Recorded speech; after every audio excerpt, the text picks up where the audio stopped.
Now, the Village Pointe Farmers Market, it really connects people to real food and the real farmers who grow it. That's right, and there's a reason why those farmers come week after week, year after year. There is a reason. Here to tell us a little bit more about that, market manager Katrina Wolf and Luke Jacobson of Range West Grass-Fed Beef. You Good got to see it. both of you Way to go, this big morning. guy. Yeah, no, but listen, you bring farmers all the time, sometimes new ones, this time a familiar farmer. Right. Yeah, we are so happy to have Luke Jacobson with his Range West Grass-Fed Beef here today, because they've been coming to the market week after week for 10 years, so they're a staple. Yeah, Luke, you brought some stuff in here. What'd you bring in today?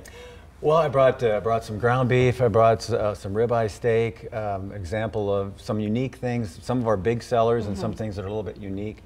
The knuckle bones, the marrow bones have been real popular. So these are the marrow bones right here. What do people use these for?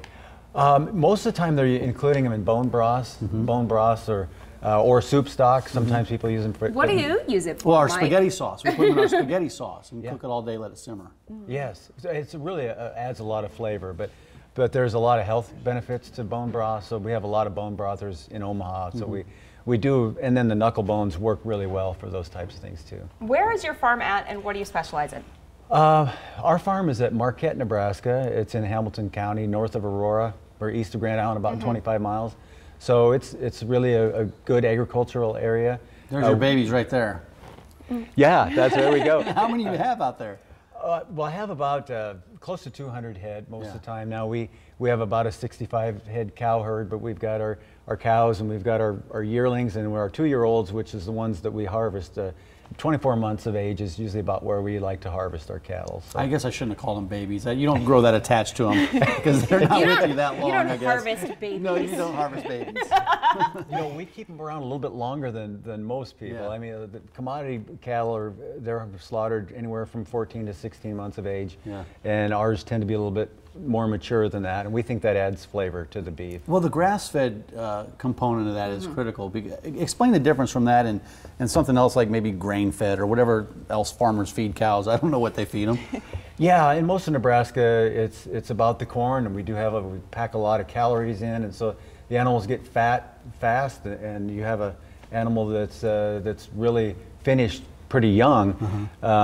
By comparison, ours are a little bit more mature, and we don't have quite as much fat, but the composition of the fat is also different. So there's a difference in that fat balance, the polyunsaturated fat balance of omega-6, omega-3.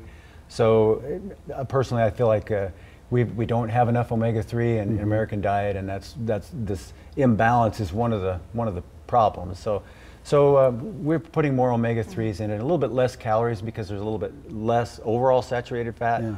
So we're not adverse to fat. We do want finished animals, but it's a different type of finish than what you would see on a corn-fed. What's that, the process of feeding cattle grass like? I mean, are they just grazing in your grasslands, or do you have to bring in grass? Well, in the winter, most of the time during the green season, we're able to graze pretty early in the spring. And so we try to graze optimally when the grass has the highest sugar. So that's, we don't always achieve the ideal, but the optimum is to graze that grass when it's they take one bite, they move on. The highest sugar is going to be in the top part of that plant. So that's the ideal. We rotationally graze. We move them through paddocks, and then we rotate back around to the first one after the grass gets about 30 days rest, and then we bring them back and graze that again.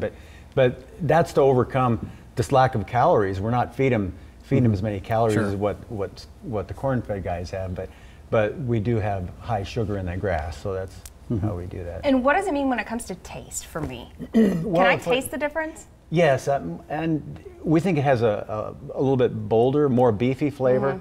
So it's more of number one, it's the animals are more mature, and the grass does impart more beef flavor. So we have a lot of customers. I could talk to you about Mark Schatzker, who is here.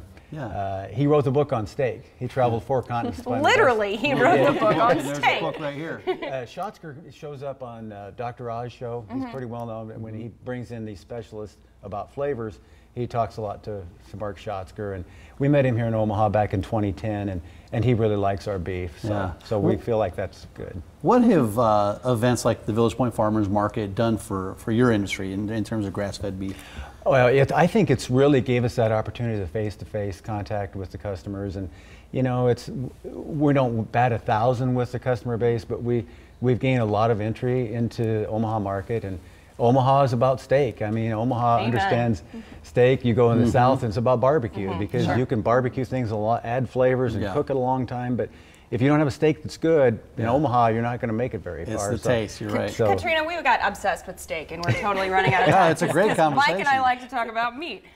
This weekend, the market's going on. How can people get a hold of some farmer bucks? Farmer bucks. So every week at our booth, we have an opportunity to win 10 farmer bucks just by entering your name into our box, and you might be the winner of 10 farmer bucks. Also, Family First Chiropractic is going to be on hand to help with health questions, and they'll be also doing a farmer buck giveaway. Farmer Appreciation Day coming up. We're at the halfway point of the season. Yes, yeah, it's July 29th. We're going to have lots of really good craft vendors and some Village Pointe businesses like Cheeseburger in Paradise and Culver's, not Culver's, I'm sorry, Cold Stone Creamery Yep. will be there. So, and lots of activities for the kids too. So. Fantastic. Fantastic. Yeah. We love real farmers. We love real food. Thank you very much Yeah. for It being was good here to see you today, again. Luke, and Nice have to a see you. great Yeah. market day Yeah. tomorrow, okay? Have a good one. Thank you. There's